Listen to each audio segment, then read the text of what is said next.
A legal earthquake. Is Trump's business empire finally crumbling? Donald Trump is now facing something no former president has ever experienced: the active seizure of his business assets to satisfy a massive civil fraud judgment.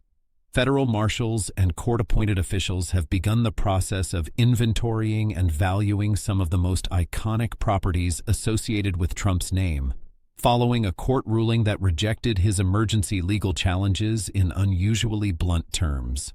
The judge overseeing the case did not merely deny Trump's requests, she dismantled them.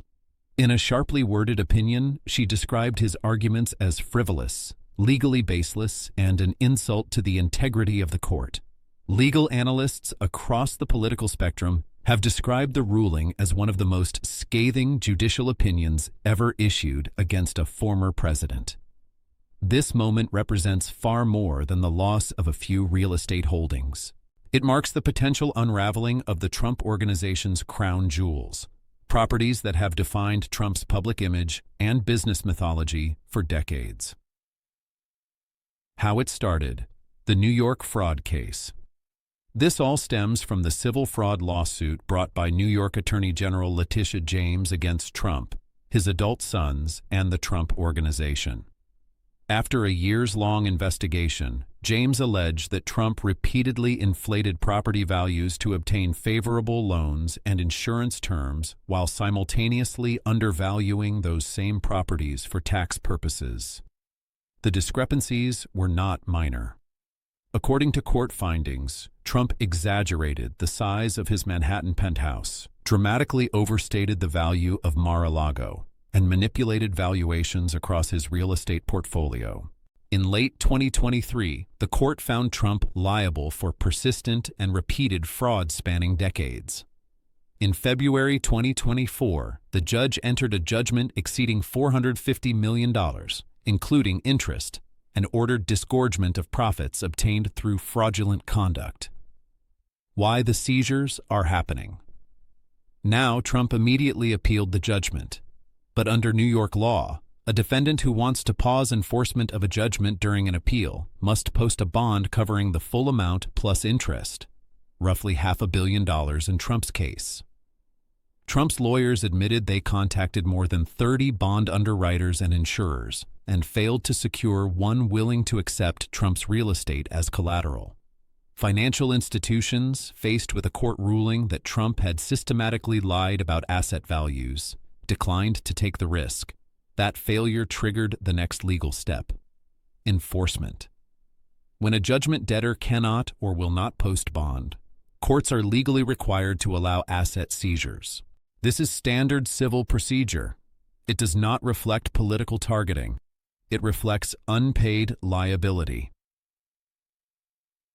Properties. Under scrutiny. According to multiple news outlets, New York State attorneys, accompanied by federal marshals and court-appointed receivers, have begun executing court orders at several Trump properties. These include 40 Wall Street, where officials entered to inventory assets and establish control protocols; 7 Springs, Trump's Westchester estate, where court-approved appraisers conducted formal valuations; Trump Tower, where officials assessed how the property could be partially or fully liquidated to satisfy the judgment. These steps do not mean immediate padlocks or sales, but they are the infrastructure required for seizure and liquidation if payment is not made. Trump's legal arguments and the judge's response. Trump's legal team filed emergency motions arguing that enforcement would cause irreparable harm, violate due process, and constitute politically motivated persecution. The judge rejected every argument. On irreparable harm, she noted that any damage was self-inflicted. Trump could have avoided enforcement by posting bond. His inability to do so was not a constitutional violation.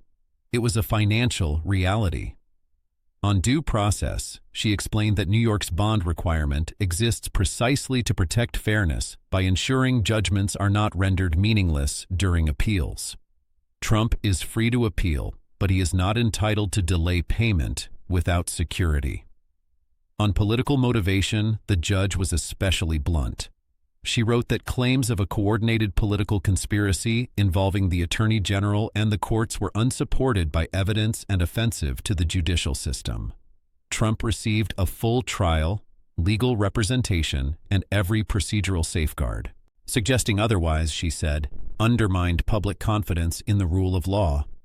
Legal analysts noted the unusual sharpness of the language, interpreting it as a sign the court viewed Trump as a bad faith litigant using procedural motions solely to delay accountability. A familiar pattern. This case fits a long-standing pattern in Trump's legal and business history. Deny wrongdoing, attack institutions, delay proceedings, and attempt to outlast consequences.